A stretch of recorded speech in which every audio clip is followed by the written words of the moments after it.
Samantala mahigpit na binabantayan ngayon ng 6th Infantry Division ng Philippine Army ang mga galaw ng Bangsamoro Islamic Freedom Fighters o tinatawag na BIFF. Ito ang balita ni Lowell Requilman.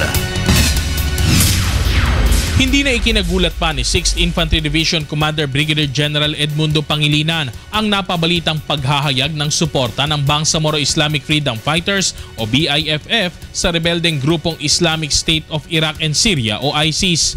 Kaya naman nakabantay ngayon ang kanilang hanay sa anumang banta ng terorismo sa Central Mindanao. Dagdag pa nito, matagal na ring itinuturing na terrorist group ang BIFF at hindi isang grupong may isinusulong na ideolohiya. Yung kanilang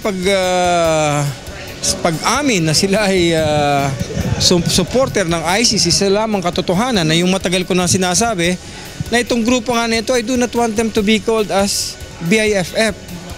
So na-prove, it's just only a proof na talagang they are terrorist. They are terrorist. At yun naman ang gusto kong iparating sa lahat na this group are just plain bandits, terrorists, lawless elements. Binabantayan rin ng pamunuan ng 6th Infantry Division ang posibleng paglabas ng bansa ng mga tauhan ng BIFF at pagpunta sa Syria o Middle East. Maaari anyang samantalahin ng BIFF ang nalalapit na Hajj pilgrimage at sumabay sa libu-libong Pilipinong Muslim na magtutungo sa Middle East para sa taunang pilgrimage. Everything is possible. Everything is possible as long as you can get out of the country naman provided that you have all the legal documents. Kasi nasa demokrasya naman tayong bansa.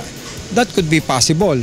Samantala, dito naman sa Eastern Mindanao Command ng Armed Forces of the Philippines ay patuloy pa rin nilang iniimbestigahan at bineberipika ang inanunsyo ni Davao City Mayor Rodrigo Duterte na may mga Davaoenyo nang nire-recruit ang Islamic State of Iraq and Syria na maaaring nakalabas na ng bansa. Mula dito sa Davao City, Lowell Requilman, UNTV News Worldwide.